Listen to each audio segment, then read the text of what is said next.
Boa tarde, Pastor Lucas. Tudo bem, meu irmão? Seja bem-vindo ao nosso canal. Muito boa tarde, muito obrigado pelo convite, pela confiança. Certamente vai ser um momento abençoador conversarmos sobre plantação de igreja, sobre os desafios, sobre o privilégio que nós temos aí de servir ao Rei do Reino. Amém, né? Pastor Lucas está hoje na Igreja Batista Regular Independente. Está de transição, né, pastor? É, Isso. e, e eu queria que o senhor emendasse aí, né, essa questão de apresentação e a questão de como foi que Deus foi trabalhando, porque a gente sabe, né? Quem te conhece sabe que você terminou o seminário e foi ser pastor, né? E Uhum. aí, essa ideia agora de começar uma nova igreja, como foi que surgiu no coração? Né? Quais foram os despertamentos, uma vez que você já estava aí, né, pastoreando? Eu tenho compartilhado, né, com as pessoas na qual a gente tem acesso e conversa, especialmente nas apresentações do nosso projeto que Deus tem feito nas nossas vidas, que antes de ir para o seminário, eu já orava, né, por plantação de igreja. Eu queria trabalhar com plantação de igreja, mas algo aconteceu nesse tempo que meu coração ficou muito duro. Eu via os plantadores sofrendo, eu via as pessoas abandonadas, eu via falta de empenho. E assim, eu disse, rapaz, isso aqui, como é que isso é de Deus? Os caras sofrem tanto, os caras penam para plantar igreja, que é a vontade de Deus, né? E aí eu pensei, eu acho que o melhor jeito de plantar igreja é ir para a igreja. O melhor jeito de trabalhar essa ideia de missão, de envolvimento, é dentro de uma igreja. Então eu tinha essa mentalidade. Então o meu desejo de plantar, de fato, né? Trabalhei em Malta 3 anos, a minha ideia de repente era fazer isso, era ir para o trabalho e trabalhar a plantação de uma igreja de fato, um trabalho que tinha dificuldades, né? A congregação lá em Malta, para contextualizar para quem não sabe, né? A congregação no sertão da Paraíba. E eu orava muito, né? Eu saí de uma pessoa, fui para o seminário, eu orava muito para ficar na Paraíba. Esse era um desejo que eu tinha, sempre tive nos meus 4 anos de seminário, um desejo de, mas não na região metropolitana de João Pessoa, capital. Eu queria ir para o sertão. Eu via a imensa necessidade no sertão. Eu sempre compartilhava. Quem me conhece desde o tempo do seminário sabe que eu sempre compartilhava e que sempre foi um desejo no meu coração de ver igrejas plantadas, né? Ver gente trabalhando no sertão para isso. E assim, acabou que nesse período de seminário, meu coração ficou meio duro para isso. Então, eu continuei orando para vir para Paraíba e eu queria, sempre meu desejo, pensando em plantar igrejas, pensando em ver o trabalho missionário crescer, especialmente aqui no sertão.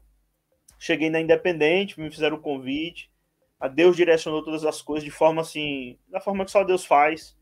Ele me leva exatamente para o sertão da Paraíba, para uma igreja no sertão da Paraíba, que precisava de pastor, uma igreja com algumas dificuldades, com limitações, uma igreja que precisava de um processo de revitalização, uma igreja que não acompanhava o ritmo missionário, né? A nossa igreja aqui não era uma igreja de andar em missão, né? Ela tinha algumas dificuldades quanto a isso, e Deus me levou exatamente para esse campo. Eu entendo hoje que foi um período de aprendizado, ele queria nos ensinar, ele queria nos moldar, e desde o início sempre é tanto que quando alguém pergunta para mim um material para trabalhar essa ideia de igreja, missão, eu sempre indico treliça e videira. Desde o início eu comecei já na igreja uma série na EBD sobre o que é ser igreja. Eu acho que a gente perdeu essa identidade ao longo dos anos. E o livrinho Trelice e Videira ajuda muito a igreja a voltar para os primórdios, né? A voltar para os passos bíblicos, para a imitação de Jesus como sendo Deus, como sendo o Senhor que vai atrás das pessoas, que se preocupa em cuidar de vidas, que se preocupa em se relacionar com as pessoas. E eu comecei a ensinar isso para a igreja, porque no meu coração eu queria que a igreja andasse nisso. E todo Aham. tempo eu estou ensinando isso para a igreja, em todo tempo estou ensinando isso para a igreja. Nós fazíamos trabalhos missionários no sítio, fizemos trabalhos em 2 bairros na cidade, e nessa dinâmica de ensinar a igreja. Eu quero que a igreja vá, eu quero que a igreja entenda. Passei por algumas crises de ministério, crise pastoral, até o momento em que eu parei e disse, rapaz, eu estou pregando para a igreja, mas eu acho que Deus está falando comigo. E aí foi quando eu entendi que era Deus que estava falando comigo, que era eu que deveria sair num movimento de plantação de igreja, né, liderando esse processo, sendo de fato um plantador. Aí é o caminho que a gente vai começar a trilhar de forma mais agora fora da igreja, a partir do mês de outubro. Nós estamos saindo aí da Igreja Batista Regular aqui em Souza, saindo a partir agora de setembro, terminando setembro, eu estou entregando a igreja, estão no processo de procurar um novo pastor, para começar essa empleitada. Eu tenho dito aqui para os irmãos, que é um trabalho de aprendizado. Nós temos 2 igrejas batistas regulares aqui em Souza, a Igreja Batista Regular da Fé, a Igreja Batista Regular Independente, e nós estamos tentando andar juntos com essas 2 igrejas a ponto de fazer com que as 2 igrejas entendam esse processo, como esse processo é benéfico para a igreja e como o reino de Deus pode crescer a partir disso. Essa tem sido a nossa oração, esse tem sido o nosso desejo, nosso empenho aqui. Lucas, evidentemente, assim, essas mudanças, né, não vêm do dia para a noite, porque também você é um homem casado, né, você tem uma estrutura familiar que requer uma certa segurança, e talvez essas questões entram muito na nossa cabeça, né, e essa questão de sustento, né, quem é que vai manter o plantador de igreja? Né? É uma coisa que eu acho que, pela dificuldade, né, que você apresentou lá no início, né, vendo alguns exemplares que a gente tem no Batista Regular, né, de pessoas que começaram igrejas e são fundadores de igreja, mas têm uma vida bem sofrida, né, muitas limitações financeiras, limitação de ir e vir, de abrir um trabalho, de comprar um terreno, aquela coisa toda. Mexe muito com a alma, né, do teólogo que precisa tomar uma decisão se ele vai para um pastorado, né, e vai fundamentar, restaurar uma igreja e continuar, ou se vai ser missionário mesmo, né? Não é aventura, mas nesse novo formato de viver o ministério cristão, né? E como foi nessa fase assim de pesar isso? Porque você também é pai, você também é esposo, né? E como conciliou isso? Essa é uma resposta que é muito complexa, porque assim vai depender de cada caso, né? E aí eu vou falar do meu caso. A gente começou um processo de muita oração, muito desejo por isso, né? E compartilhei com vários colegas. A gente tem sonhado com uma rede de igrejas que juntas elas vão investir na plantação de outras igrejas. Então a gente tem sonhado com isso, a gente tem trabalhado isso, temos andado junto com outras pessoas, com outros pastores, com outras igrejas, formando meio que um pacto entre amigos, entre pastores, para esse processo. Claro que nunca é suficiente. Infelizmente, a gente tem um déficit nas nossas igrejas, que é de visão. As nossas igrejas elas não têm visão para a plantação de igreja. Então, a gente normalmente trabalha assim, dá R$200, 150, 300, 400, para 30 pessoas, exagerei, normalmente é para 5, 6, 7, mas a gente não sustenta um cara. Talvez é uma visão que eu tenho construído no meu coração, porque se a gente tem 5 igrejas juntas, cada um dando 1.000, a gente sustenta um plantador. Sim. Com um projeto de 5 anos, trabalhando, sendo fiel no projeto, seguindo passos, para a ideia de 5, 6 anos, ter uma igreja plantada num lugar estratégico, bem pensado, bem trabalhado, executado nesse processo de rede.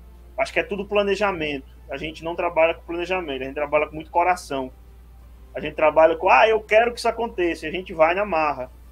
Eu acho que se a gente tivesse um processo mais planejado, junto com pessoas assim, e esse tem sido o nosso sonho.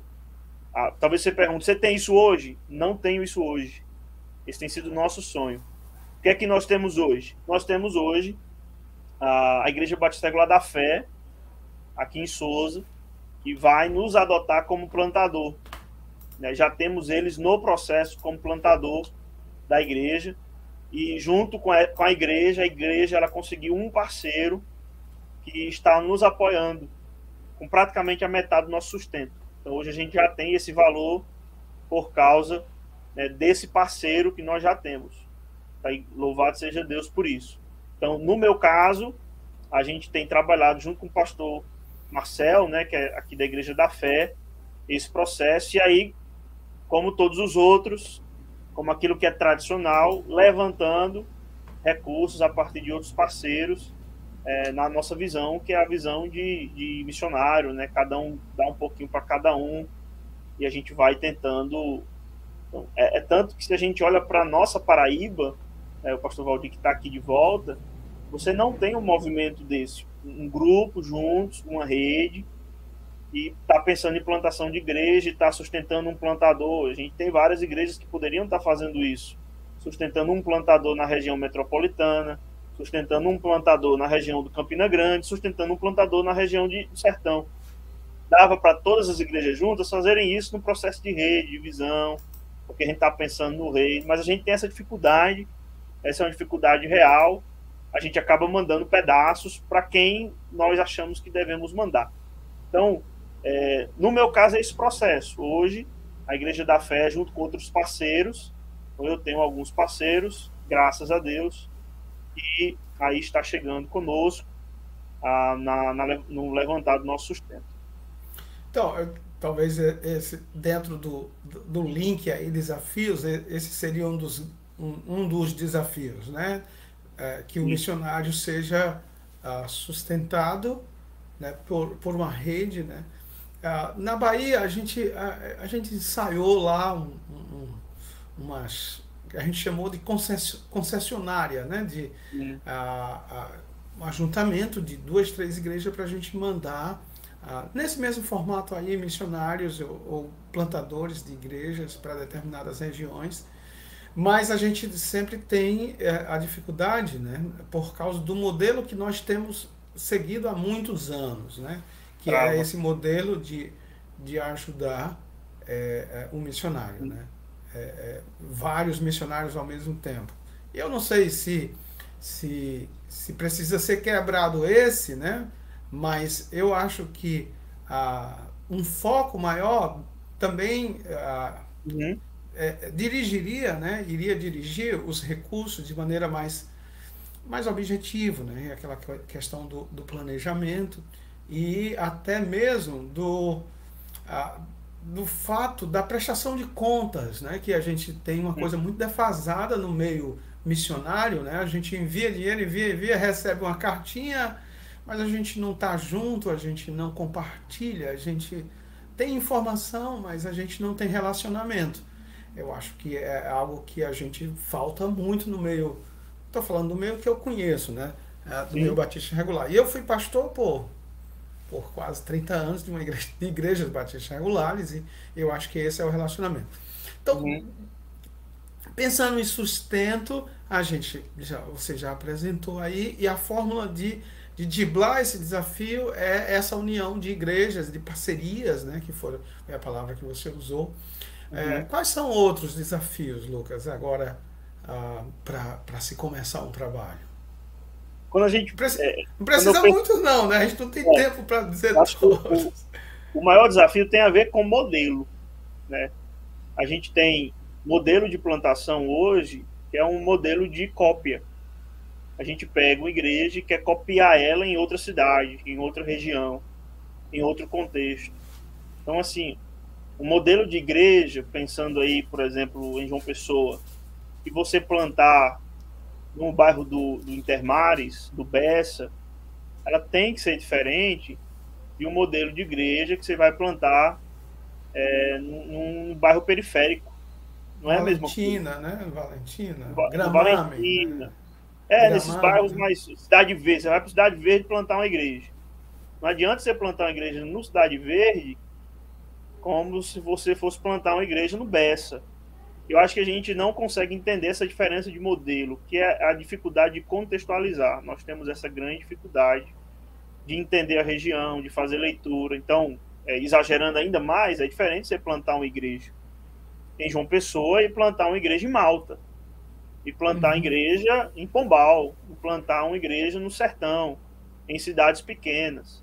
E aí é preciso, eu tenho notado a dificuldade que a gente tem de fazer aquilo que Paulo ensina, né? De entender o ambiente em que ele está para levar a mensagem de forma clara para aquelas pessoas em suas necessidades, né? E aí trabalhar as necessidades das pessoas junto com a mensagem, porque o que vai transformar a vida delas, claro, é o evangelho, é a palavra de Jesus pregada, é o ensino de Cristo pregado.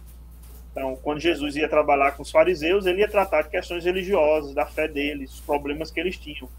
Quando Jesus chega para a mulher samaritana, ele ia tratar do caso dela, o problema de pecado, a falta de sede, aliás, a sede, a falta de água que ela tinha, não para beber e saciar a sua sede física, mas a sua sede espiritual. E era por isso que ela tinha tantos maridos, porque ela não estava satisfeita. Ela nunca estava satisfeita. Então Jesus trata a cada pessoa de uma forma diferente. Ele senta com Nicodemos e há uma conversa. Ele senta com a mulher samaritana e é outra. Então a gente precisa fazer essa leitura. Então, o próprio Paulo, né? Não, foi o primeiro exemplo que eu dei, né? Ele cita de forma bem clara isso, né? Com um eu fui de um jeito, com o outro eu fui de outro. Ele deixa isso muito claro. Na sua eu fico imaginando aqui, né, Lucas? A gente, pela própria carta, a gente identifica um pouco da natureza daqueles irmãos, né? Você vai para a igreja de Corinto, é uma igreja fervilhando de gente capacitada, de gente cheia de dons, né? Aí você vai para a igreja tessalônica, parece que é uns irmãos mais sóbrios, né? Gente que aprendeu a palavra ali, que estava replicando um modelo mais bíblico, né? E você vai vendo que há essa diferença, né? A própria natureza, gentios e judeus, né? A gente vê esse tratamento diferenciado, né? E entender que igrejas elas vão ter perfis diferentes. O que elas não podem esquecer é que elas têm a mesma missão. Elas têm a mesma vocação, eu tenho chamado de vocação. A vocação da igreja é fazer discípulos de todas as nações e ensinar a guardar todos os mandamentos. Então, eu defino em duas palavras, missão e edificação. Essa é a vocação da igreja neste mundo. Ela faz missão e ela promove edificação. Isso é pensando nas relações. Então, assim, o maior desafio que eu tenho notado é esse. É de você entender que existem modelos diferentes. Cara, eu fui para São Paulo e lá é diferente a igreja. É diferente, as pessoas são diferentes. O estilo da igreja é diferente. Eu visitei duas igrejas completamente diferentes. Completamente diferentes. Né? Um culto, por exemplo, de 11 horas da manhã. Então, veja, a gente está muito acostumado, por exemplo, a minha igreja ela tem grande dificuldade de mudar o horário do culto, 7 da noite. Lá o culto era 11 da manhã. Eu andei 1 hora para chegar nessa igreja. Então imagina, quem mora longe, muita gente vai para essas igrejas, né? Então assim é diferente. A gente tem que entender que existem as diferenças, né? E nessas diferenças não existe pecado, não existe problema, não existe demonização, não. Existem as diferenças. Então o desafio pro plantador qual é? É ler o lugar para onde ele vai. Ele precisa ter uma leitura do lugar para onde ele vai para ele alcançar o coração daquelas pessoas. Sem querer ser espectador de ninguém, né, Lucas? Mas a gente participa de um movimento que tem muita dificuldade de entender que o diferente não é pecaminoso, é só diferente, né? A gente tem muitas dificuldades de unidade, porque unidade tem sido confundido com conformidade, né? Se na sua igreja você não cantar e tocar os mesmos corinhos que eu toco, você não faz parte, né, do meu rol. Aí esse é o problema, porque quando eles pensarem em plantar a igreja, eles vão ter que plantar a igreja exatamente como é. Imitação, então, né? Só para você ter uma ideia, como é que se planta? Você aluga um prédio, primeira coisa que se faz, coloca uma placa, quarta culto de oração, domingo de manhã é BD, domingo à noite culto, mas não tem crente, não tem salvo. Não tem ninguém. Por que a gente começa jogando placa nas paredes? Não tem sentido. Se não tem crente, não tem sentido. Esse é um processo que a gente precisa mudar. Entendeu? Você vai começar a se relacionar com as pessoas. Esse é o desafio. Entendeu? O pastor que está tão acostumado a ficar no gabinete, lendo, estudando, fazendo as pregações. Porque a gente faz culto. Nossa, as nossas igrejas fazem culto direto, é culto de quarta. Sábado tem culto, domingo de manhã tem culto, domingo à noite tem culto, sexta tem culto. E se brincar, ainda marca um culto para terça. A gente faz muito culto. A gente vive de culto. Nós nos alimentamos de culto. Essa é a verdade. O encontro de oração, a gente ora pouco e faz culto. Né? É o mesmo padrão. Música, oração, pregação, e aí divide. Aí quando chega na sociedade feminina, o que é que tem? É o mesmo padrão. Música, oração, pregação. Uhum. Entendeu? Não é outras programações. Então a gente alimenta muitos cultos. Aí chega o plantador e vai fazer culto? Não. Ele tem que ir atrás das pessoas. Ele tem que fazer evangelismo. Ele tem que fazer uma dinâmica de ação onde ele vai se relacionar com as pessoas da comunidade, se relacionar com as pessoas do bairro, se relacionar com os vizinhos, se relacionar com, né, onde ele vai. Essa é a dinâmica, que esse é um dos desafios para quem está acostumado com a outra dinâmica, que é culto. Muda tudo. Agora, Lucas, eu concordo contigo nessa questão, mas aí a gente vai tocar em tantos assuntos aqui, né, que fervilham na nossa mente. E aí, Lucas, quando a gente vê essa sua fala, a gente entende que também o modelo pastoral que nós aprendemos e que é até mais cômodo é esse modelo de as pessoas virem e não nós irmos até elas. Né? Então você tem um espaço, abre a porta e diz, agora as pessoas precisam vir. Eu tô colocando esse modelo do ponto de vista geral, eu sei que as igrejas saem, eu sei que as igrejas fazem evangelismo. Estou dizendo assim, mas de maneira geral nós fazemos isso. O plantador de igreja, né? Aí ele precisa arregaçar as mangas, ele não pode dormir muito, ele não pode passar muito tempo gastando só com crentes, né? Ele precisa visitar não crentes, e essa dinâmica também vai requerer, né, do plantador desafios tremendos aí, né? Sim. É o que eu estou dizendo, é diferente. Entendeu? Eu acho assim, a verdade é que essa deveria ser o trabalho de todo crente. Sim, Essa deveria ser o trabalho de todo pastor. O pastor ele não pode parar. Só que a gente, como eu estou dizendo, a gente tem tanta dinâmica. A verdade é essa. Como é que a gente visita os descrentes? Qual o tempo que um pobre pastor que prega 4 vezes na semana tem? Rapaz, quem faz pregação, que se esforça para fazer pregação, pastor que se esforça para fazer pregação, sabe o que eu estou dizendo. Rapaz, a demanda é muito grande. É uma demanda muito grande para fazer pregação, o estudo da escola bíblica, que preste. Que preste. Aí o pessoal, eu tenho brincado isso muito com os irmãos aqui. Rapaz, vocês pegam, olha assim, rapaz, Augusto Nicodemos prega, né? Quantas pregações Augusto Nicodemos prega na semana? Vai lá ver. Ele prega uma na igreja dele, quando ele está escalado para pregar. Entende? Aí, tá. Assim fica fácil. Né? Então essa dinâmica de vida é diferente, entendeu? Se tiver um copastor aí que prega na quarta, domingo de manhã, aí você prega só à noite, né? Fica...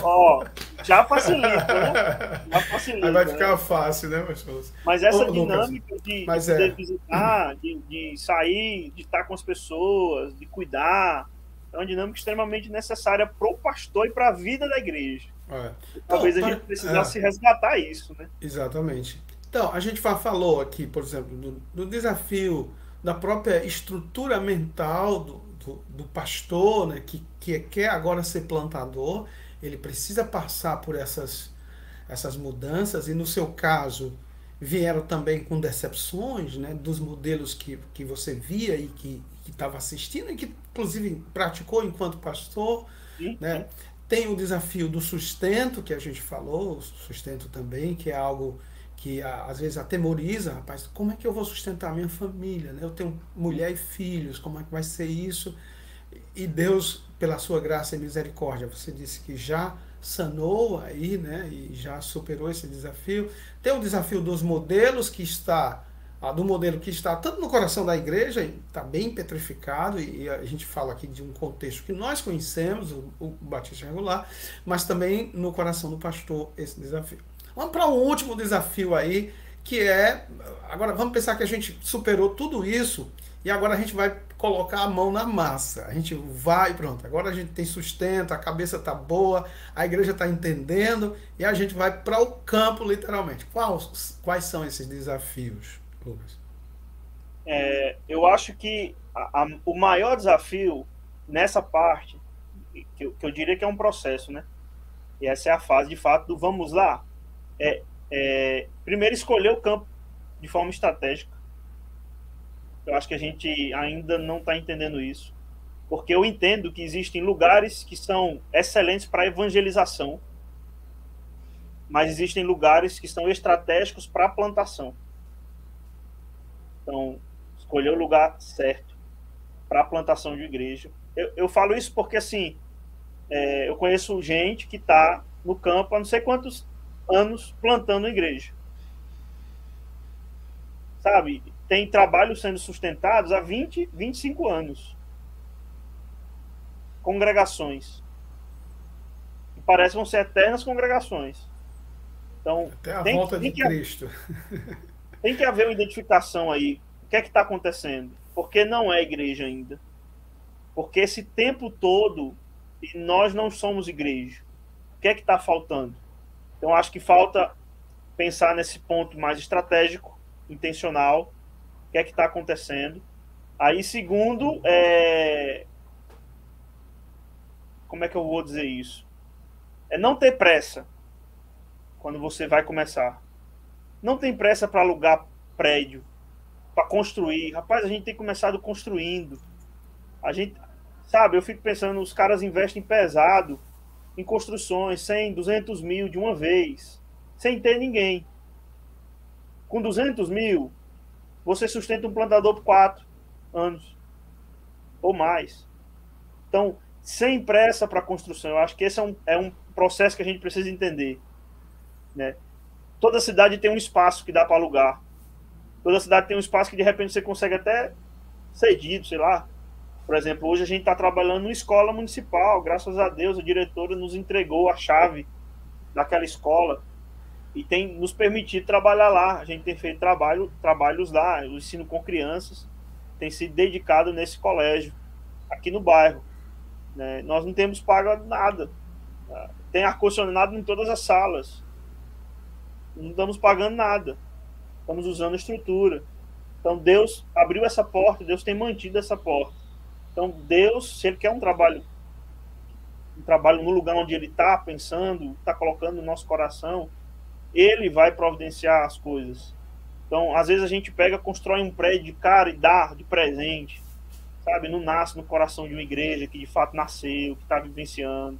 E o que acontece é o que eu tenho visto com vários colegas. Eles estão tendo que pagar um prédio. A igreja paga um plantador e paga um prédio. Porque um prédio não se sustenta. Você precisa pagar. Entende? Então, eu acho que essa necessidade de entender que não precisamos ter pressa no processo. Nesse processo de plantação, a gente pode fazer devagar. A gente pode ir devagar. Pode entender que o que vai ganhar almas é o nosso contato com as pessoas, não trazer as pessoas para um prédio. Tem duas perguntas aí dentro dessa apresentação. A primeira pergunta é essa ideia do local. Lucas, eu sou pastor, né, muitos anos e evidentemente, quando a gente pensa num espaço, a gente faz algumas avaliações, inclusive muito superficiais, né? Não, ali dá certo por isso, e a gente elenca uma série de itens aí que a gente julga que isso vai frutificar. Agora, o que nós temos visto, principalmente em outros movimentos, né, é um abre e fecha de porta de igrejas. A minha pergunta é, em quanto tempo a gente vai saber se ali é de fato um lugar para plantar uma semente? Eu estou pensando na sua experiência. Você começou um trabalho com crianças no Argelim, vamos, né, ali no bairro de Souza. Quanto tempo você vai ter essa paz, essa certeza que, apesar das dificuldades, isso vai frutificar? Porque o grande problema que eu acho que você levantou aí, eu também concordo, é que Por exemplo, na Bahia, eu pastoreava uma igreja que tinha uma congregação que tinha 18 anos. E ainda tinha gatos pingados, como a gente diz, né? Dava para juntar os crentes na mão. 18 anos, e aí? Por que não vendeu o prédio? Por que não vendeu aquele espaço? Não comprou noutra rua e tal? Uhum. Aí a gente iria entrar num debate complexo demais, né? É muito complexo. Mas assim, você agora, você está começando. Quanto tempo você vai apostar naquele lugar para definir se ali de fato vai ser? Quais são os. Se você tem Uhum. aprendido, o que é que vai demonstrar que é ali? É o crescimento mesmo? É a adesão de pessoas àquele lugar? Como é? Pronto. Eu estou começando, de fato, a plantação de igreja no bairro que eu estou. Mas antes disso, eu já fazia trabalhos em todos os bairros da cidade. Ah, Então a tá. gente fez trabalhos em vários lugares aqui na cidade, né? Junto com uma equipe que eu tenho, que eu tinha, que eu andava, que a gente andava junto. A gente trabalhou em zona rural e a gente fez trabalho num bairro aqui chamado Souza 1. A gente fez ações num bairro chamado Mutirão. A gente fez ações num bairro chamado Lagoa dos Patos. A gente viu ações no Angelim. No Angelim não, no Alto Cruzeiro. O Angelim já tem igreja. Ah, e a gente fez algumas ações, trabalhos aí nesse bairro Raquel Gadelha. E, rapaz, eu olhei para o bairro, era o bairro que mais crescia na cidade. Eu olhei para o bairro, você tinha gente de classe bem pobre, bem humilde, periferia, a gente de classe média e gente riquíssima. Estão todos dentro desse bairro. É um dos bairros que mais cresce. E você tem no final do bairro, já para a rodoviária, quem entender um pouco de Souza vai talvez entender o que eu estou dizendo, lá embaixo vai ter uma igreja. Subindo, que é exatamente o extremo onde a gente está alcançando, você tem uma igreja pentecostal, ou Uhum. neopentecostal. Você não tem igrejas. Então, quando eu cheguei ali, todo o tempo que a gente está indo lá, eu disse, rapaz, aqui é um lugar para ter igreja. E mais do que isso, é um bairro que tem potencial para ter igreja em pouco tempo. Porque existem pessoas ali que estão precisando do evangelho. Né? Então, todos os trabalhos que a gente fez lá, a gente teve uma resposta muito positiva. E a gente já estava orando para a plantação de igreja. Pastor Valdir, eu acho que a plantação de novas igrejas precisa surgir do coração de uma igreja. Sim, sim. A gente tem uma grande eficiência que é de ver plantações surgindo de coração de plantadores. Eu não gosto desse projeto, eu não gosto desse movimento. Eu acho que a gente precisa de pastores que tenham no seu coração o desejo por ver igrejas plantadas e aí fará com que as suas igrejas andem neste caminho. Esse é o caminho bíblico, esse é o caminho de Antioquia. Antioquia não é Jerusalém, a grande igreja do Novo Testamento. O pessoal talvez esquece. Antioquia é a grande igreja do livro de Atos.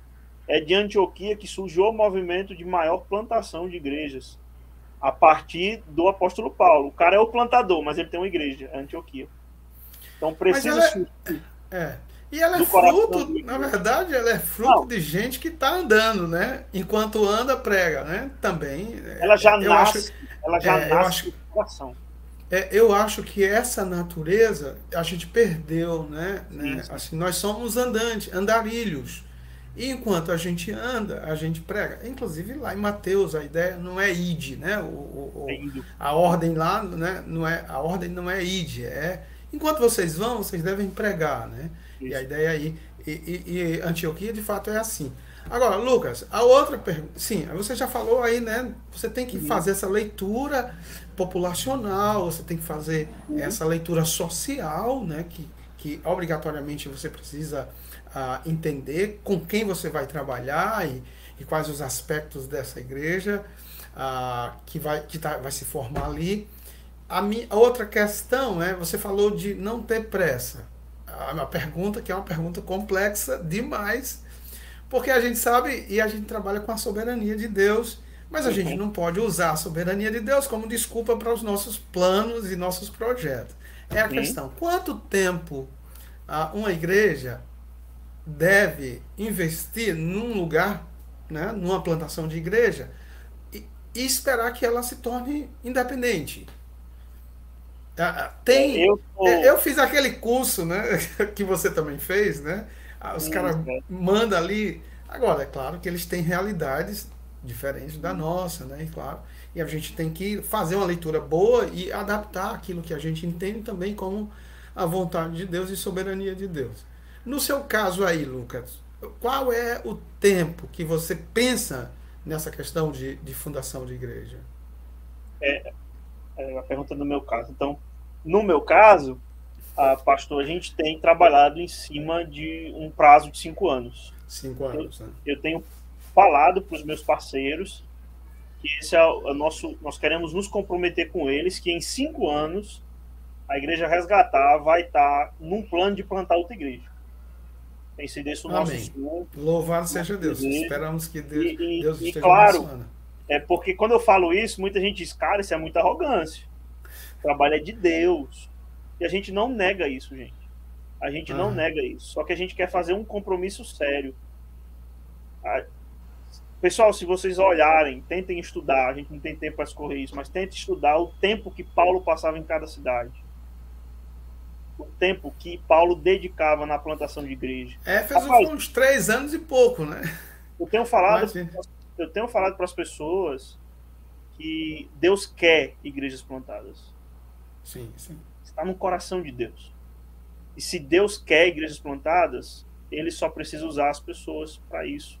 Nós precisamos nos expor. Nós precisamos colocar nos nossos corações que é isso que nós vamos fazer. Então, assim, eu sugiro que vocês acompanhem de perto o movimento que tem acontecido no Maranhão. Pouco tempo que o Anderson está lá, com alguns irmãos, missionários que chegaram depois, e já pastores nas igrejas. E lá tem um movimento de igreja surgindo em pouco tempo. E tem algumas igrejas já lá se firmando, né? Em Petrolina, é uma cidade como algumas daqui da Paraíba, né? Menor que João Pessoa, parecido com Campina Grande, maior um pouco, mas o pastor Elton está num bairro rodeado de periferia, mas um bairro de zona, zona alta, como é? Esqueci, classe alta, e ele tem tido uma média de 100 pessoas. É um ano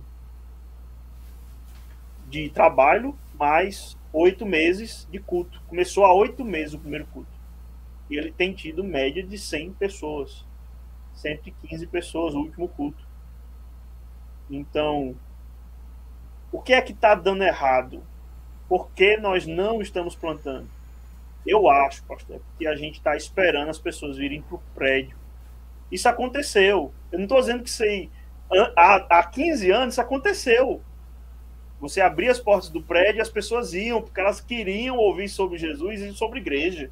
Elas queriam entender o que era isso e, num processo, elas se convertiam. Hoje, rapaz, as pessoas chamam os vizinhos, chamam os amigos. Eles não vão para a igreja. Eles têm grande dificuldade de ir para a igreja. Existe um enorme preconceito com a igreja. Então a igreja precisa rever isso e ir até as pessoas, mostrar às pessoas que, rapaz, não é tudo que você pensa, não. Beleza, tem alguns que é, mas a nossa não. Então a igreja precisa fazer esse movimento. Tem A uma igreja precisa proposta, né? restaurar isso. Sim, a Tem uma igreja precisa. proposta de vida que é a melhor, né? A gente sim, não tem dúvida que a gente trabalha com o evangelho, né? Que é a melhor Sim, proposta de vida. sim, O problema é apresentar essa proposta de maneira que ela, de fato, reluza, né, no coração das pessoas, sem os enfeitos ou cacoetes, né, que normalmente a religião, sim, essa sim. religião mais engessada vai levar, né, com certeza. Então, assim, eu tenho colocado no meu coração, na equipe que está conosco, que a gente precisa ir atrás das pessoas. E aí, dado um prazo de oração para que Deus responda, até 5 anos. Então, a gente tem definido alguns prazos, alguns passos, um caminhar, né, de um ano, indo atrás das pessoas. Depois vamos começar o culto. Então, a gente está aí. Desde janeiro, o trabalho já funciona aqui em vários aspectos. O trabalho funciona em vários aspectos, mas nós não temos um culto público, que é o tradicional. Em janeiro, a gente vai dar o primeiro passo. Talvez em janeiro, meados de janeiro, a gente comece o primeiro culto. Então vai ser só o culto. Não vamos ter todas as programações que se tem normalmente. Aí é o que eu estou dizendo para o senhor, ir devagar. É o processo devagar. Né? E aí a gente vamos preenchendo, vai chegar a pessoa, Deus está trazendo almas, Deus está fazendo isso aqui andar, aí a gente vai dando os próximos passos, conforme o que Deus Sim, sim, quiser. sim. Conforme o que Deus Claro. quiser.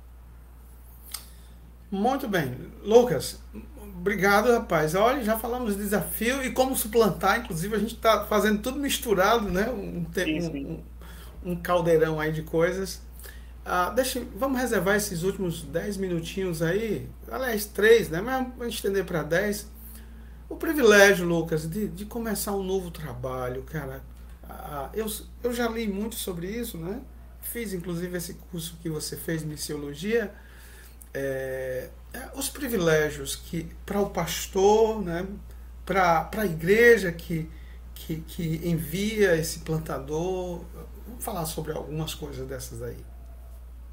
Ok. Eu acredito piamente que o maior privilégio é servir a Deus.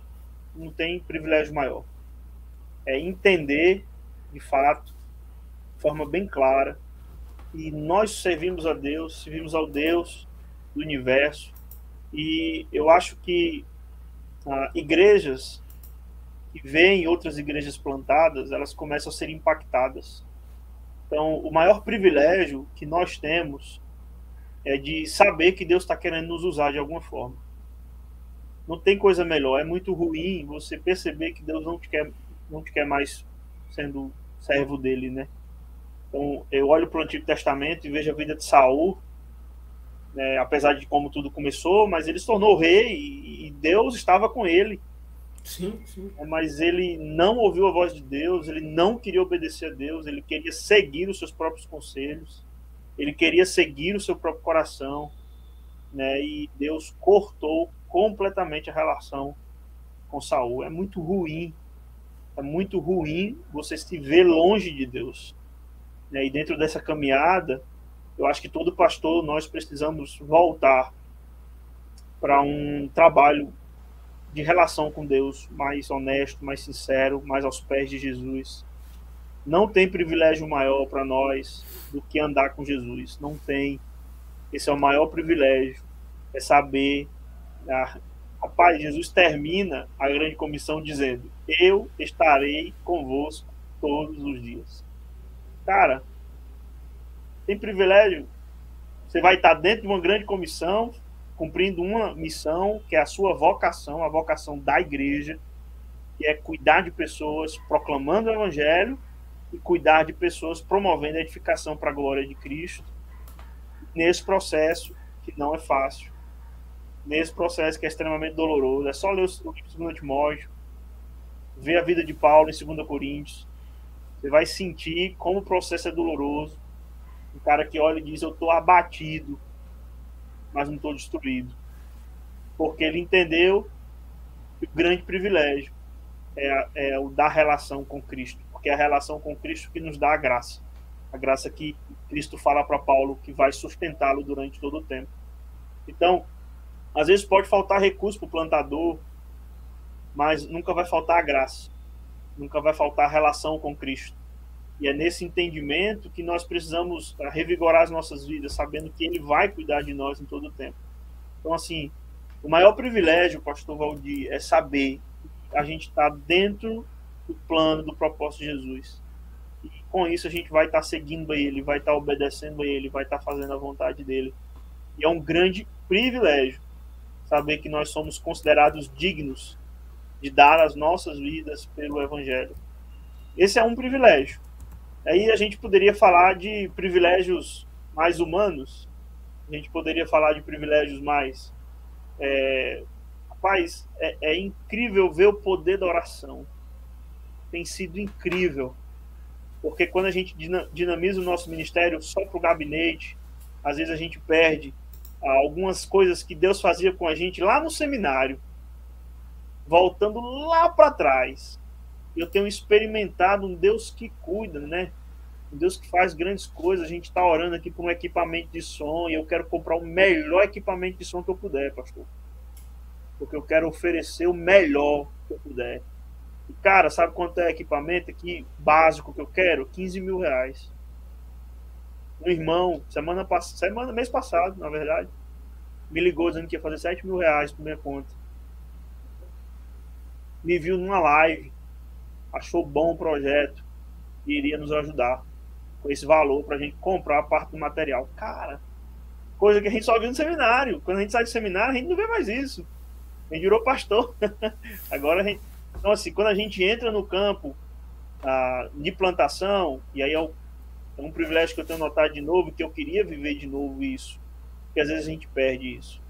É a percepção de que Deus cuida de nós em todo o tempo. Em todo o tempo. Sim.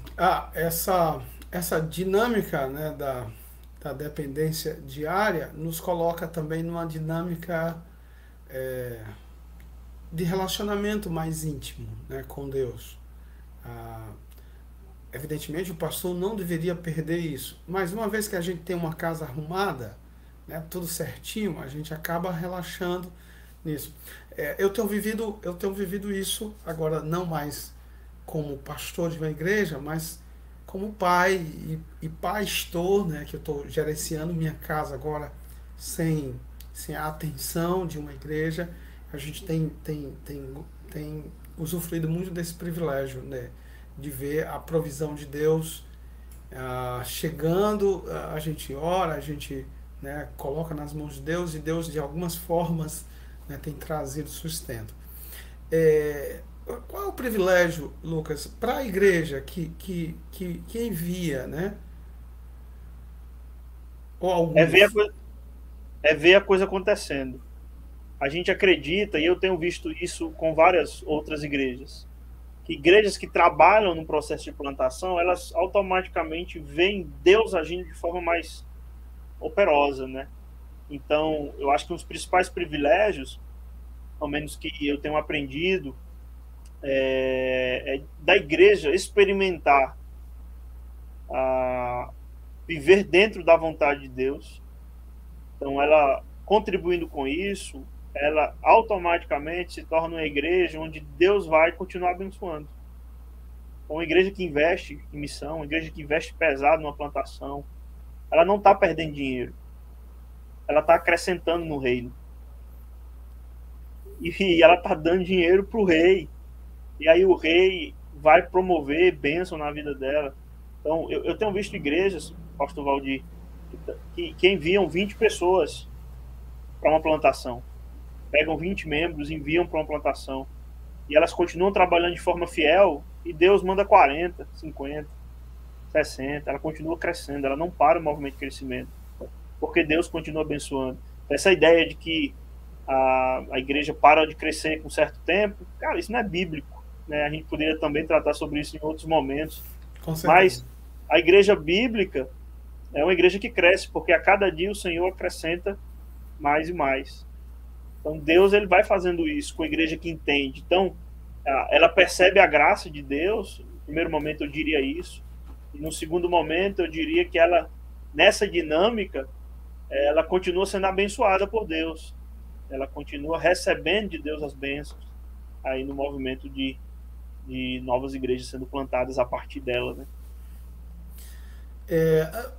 Numa dessas lições, né, do curso, ele fala da dinamicidade que uma nova igreja traz para a igreja antiga, né? Não sei se tu lembras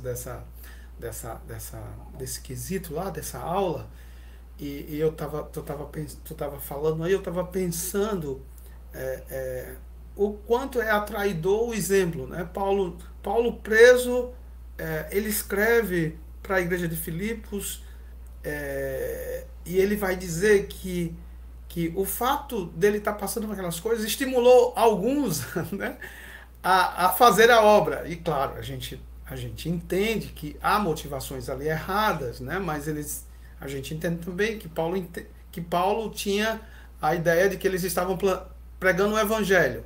Então, Sim, mesmo sim. com a motivação errada, mas o evangelho certo ainda vai produzir frutos para a glória de Deus, né? E é claro que Sim, sim. o ideal seria a motivação correta e o evangelho correto. E Uhum. uma das coisas que eu li sobre isso, né? Eu assisti uma aula dessa questão que você está falando aí de, poxa vida, o irmão sabe que os investimentos dele tá indo para um direcionamento muito nobre, que é a salvação de almas, né? Que é a alma da igreja, vamos dizer assim. Uhum. Ele está distante, mas ele está recebendo relatórios do missionário ou do plantador que tem gente chegando, ouvindo o evangelho, que tem gente sendo auxiliado com essa bênção que é o evangelho de Cristo, né? E eu acho que isso contagia de certa forma para ele fazer onde ele está, Uhum. né? Essa ideia de que eu estou vendo lá e eu preciso fazer aqui. Se está acontecendo esse movimento lá, distante de mim, ainda que eu não consiga visitar, mas eu estou contribuindo, esse movimento também pode acontecer aqui, né? É, Uhum. é, é, e eu penso que Sim. um dos privilégios de uma igreja, e não apenas do pastor, que se envolve num plantador, é essa dinamicidade de até, inclusive, é uma das coisas que a gente viveu com o trabalho de Lucena, embora a gente tenha cometido muitos erros em Lucena, né, é que quando a gente, no auge daquele trabalho, os irmãos faziam comitivas para ir àquele culto, né? Uhum. Não, vamos fazer o evangelismo lá. Eles se sentiam motivados a irem Uhum. lá, a fazer a obra, né? Claro, essa dinamicidade se tornou um laboratório. E era essa palavra que eu queria É. falar, né? Então, assim, as igrejas antigas que começam a se envolver com um trabalho dele, elas podem se tornar, esse trabalho pode se tornar um laboratório de preparação para a nova visão de evangelismo, né, Lucas? Isso. Para essa dinâmica de que a igreja não precisa ser imitação, né? A igreja tem outra dinâmica aqui, esse novo trabalho tem outra dinâmica. E esse próprio irmão não vai ficar engessado, né? Claro, evidentemente tem que escolher as peças, né, Sim, do tabuleiro, quem é que você vai levar, quem é que, sim, né? sim. Mas é tudo isso. É porque, Lucas, assim, às dá. vezes, o que acontece às vezes é que a igreja já está parada há um tempo. Pelo menos é o que acontece na maioria das vezes. Ela já não é uma igreja que evangeliza mais, Isso. ela já não tem essa dinâmica. Quando ela vê pessoas se convertendo num trabalho de plantação, pessoas sendo salvas, batismos, rapaz, a gente olha para as nossas igrejas, não tem batismo. 5, 6 pessoas. Só dos filhos dos crentes. Os filhos crentes no ano. Quando ela vê isso acontecendo, qual é a mágica? Porque uma igreja antiga não faz isso, não continua. Então, assim, eu acho que traz essa revitalização, né, Aham, na vida das aham. igrejas. Pastor Lucas, obrigado aí, cara. Ó, 60 minutos já, né? Vamos terminar orando.